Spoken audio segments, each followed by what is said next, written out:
Welcome back to Movie Insights. Today I will show you a 2009 sci-fi horror film titled Pandorum. Spoilers ahead. Watch out and take care. In the year 2174, overpopulation has depleted Earth's resources, so humanity builds an interstellar ark called Elysium to send 60,000 people to colonize Tanis, an Earth-like planet. Since the trip will last over 100 years, the crew is put in hypersleep and teams will wake in turns biennially to maintain the ship. 8 years after the mission starts, the ship receives a message from Earth: "You're all that's left of us. Good luck, God bless, and Godspeed." But it's only seen by a few crew members, including Gallo. An unknown amount of time later, Corporal Bauer wakes up inside one of the hypersleep capsules, disorientated and suffering from partial amnesia. As soon as he is out and disconnects all the wires from his body, the power in the ship goes out, but luckily there is a flashlight nearby that he uses to investigate the area.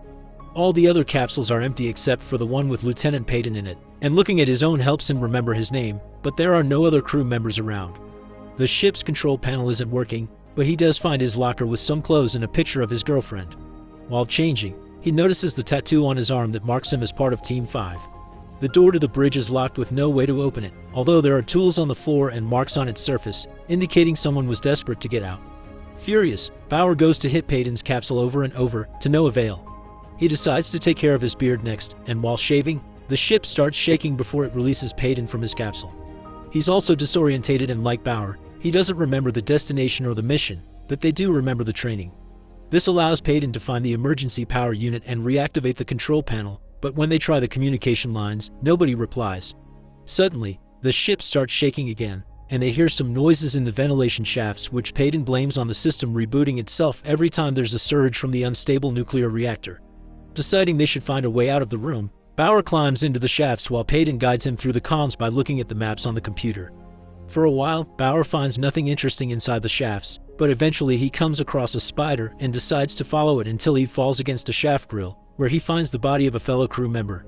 After some struggling in that tight space, which turns out to be a boot locker, he manages to push the grill off and come out in the middle of a room, but this also means he's lost contact with Payton.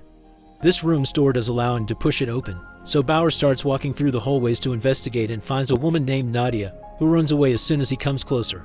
Bauer chases after her and, as he turns around a corner, he comes across a body hanging from the ceiling. While he tries to understand what happened, Nadia takes advantage of his distraction to attack him from behind and tackle him to the ground. Threatening him with a knife, she searches through his pockets and asks him to take off his boots, but she suddenly goes away when some weird growling noises start echoing at the end of the hallway. The hanging body is taken by a group of humanoid cannibalistic creatures that Bauer is terrified to see, so he runs away as well until he gets back to the boot locker room and hides in the shafts.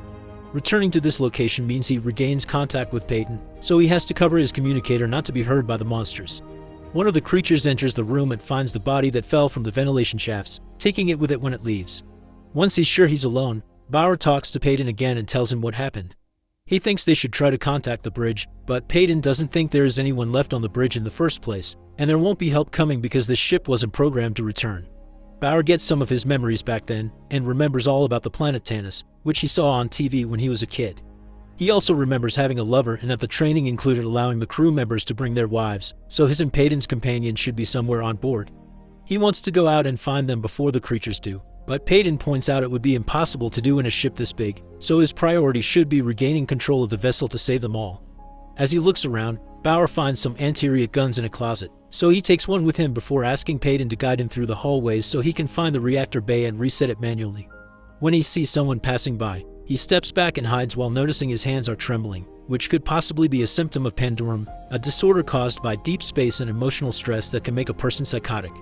Payton tells him the story of the old Eden mission, where one of the officers had a psychological breakdown and, convinced the flight was evil, he evacuated the ship by launching all the hypersleep capsules into oblivion. While chatting, Bauer continues to investigate the area, unaware that he's being followed. He finds another body hanging from the ceiling, but to his surprise, this one isn't dead.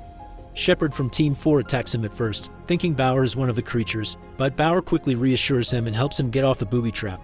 Shepard knows as little as Bauer does about the situation and refuses to follow orders, but when a bunch of creatures appears at the end of the hallway, they run away together. Bauer manages to hide, but Shepard falls on one of the traps again, so the creatures start feeding on him. When Bauer tries to shoot one, the monsters finally notice him too and start chasing him until he falls from a very high platform. Suddenly, He's grabbed and dragged away into a locked room by another crew member, Mon, who doesn't speak English. Communication is almost impossible, but Bauer does manage to see Mon's tattoo and discovers he's from the agriculture unit, so he tells him to wait there while he looks for the reactor, since Bauer is from the flight unit and knows how to handle it. After losing contact with Peyton once more, he makes it to the cargo room, where he's attacked and overpowered by Nadia, but he's quickly saved again by Mon. He and Nadia begin a furious battle that Bauer interrupts by shooting his gun in the air, telling them they should all be working together to survive. They accept after Bauer promises them he should be able to fly the ship if he can find the reactor, so Nadia guides them to the correct way. They arrive at a door that she can open only when the reactor surges, so the creatures almost reach them while waiting. Bauer manages to keep them back with his gun long enough for them to enter the room when the surge finally hits, and he finds the place where Nadia has been surviving all this time, the embryonic chamber, where they keep the livestock and wildlife repopulation. They already lost 30% of specimens, and Nadia has lost the other 4 people she woke up with as well. After sharing the fact she's also suffering from partial amnesia, she shares some bugs with him to have as food. Meanwhile, Peyton continues to hit the door to open it to no avail. He also starts hearing noises coming from the shafts, making his paranoia worse. Moments later, from among the wires he sees a young man emerge. It's Gallo, who is naked and claims to come from the bridge before passing out. When he wakes up sometime later, Peyton starts asking him questions as he notices his tattoo marks him as Team 4. Gallo explains he had to kill his teammates in self-defense when they were overtaken by Pandorum, and that's why he's covered in blood. Bauer, Nadia, and Mon continue their search for the reactor and cross the hypersleep chamber, where most capsules lay empty because it's the creature's main hunting ground. Mon stays behind, watching something, and Bauer wants to look for his wife, but Nadia explains civilians aren't here, only officers. As they advance together through the room, the floor under them breaks and they fall into some sort of sewer filled with human bones. This turns out to be a good thing for them, however, because a creature arrives then and isn't capable of seeing them down there.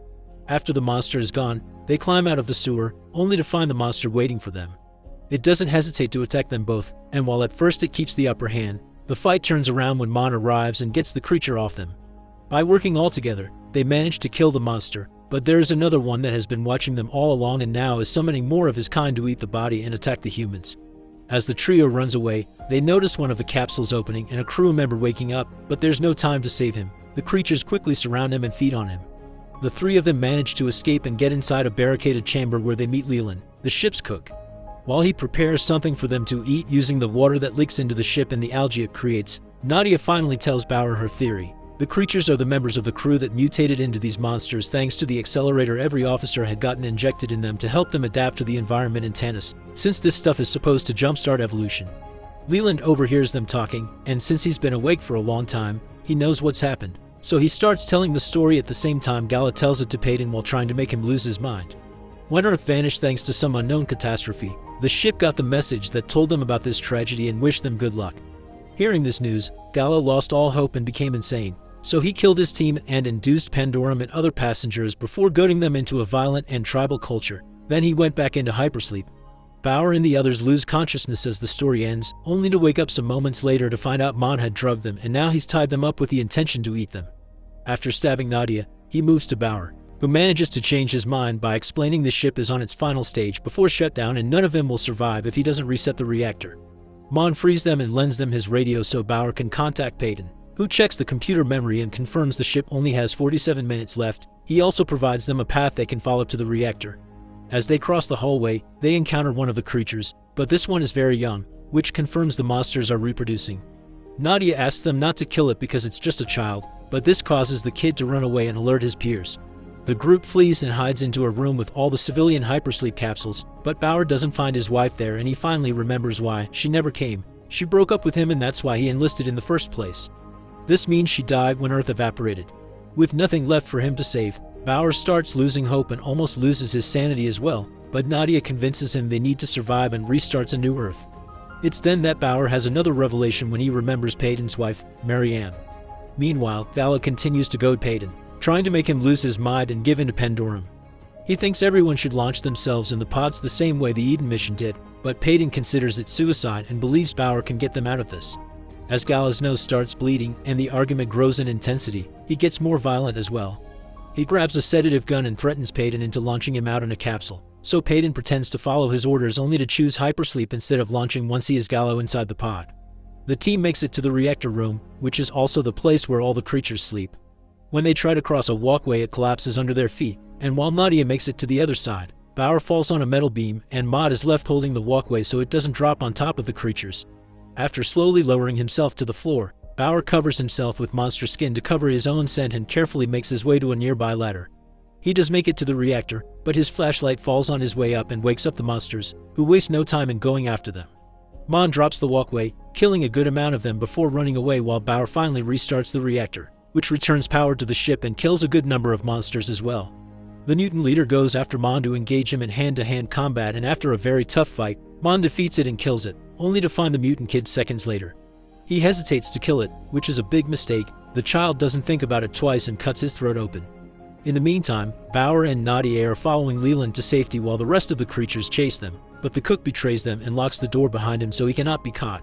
Now the power is back. Peyton finally manages to open the bridge door right before Gallo escapes the pot and, after some struggling, injects him with the sedative. It is then that Peyton's memories completely return and he realizes what has been going on. He isn't Peyton, he is Gallo, and the man he's been talking to was a hallucination of his younger self. Peyton had been one of the crew members he killed, and since Gallo took his capsule, he thought himself to be Peyton because of the amnesia. At that moment, Leland arrives at the bridge and pretends to be a friend of Bauer's, but Gallo doesn't care. He simply kills him by injecting a sedative into his eye. After they manage to force the door open and leave the creatures behind, Nadia and Bauer make it to the bridge as well, where Bauer recovers his gun from Leland's body and rushes to the computer to open the flight log, which reveals 923 years have passed since the mission started. Gallo reveals himself then and admits his lie, which Bauer had already discovered, before opening the shutters on the ship's window to show them as all black. Not a single star could be seen anywhere. Having lost all hope, Gallo tries to goad Bauer into insanity as well, speaking of the lack of God and law which equals absolute freedom.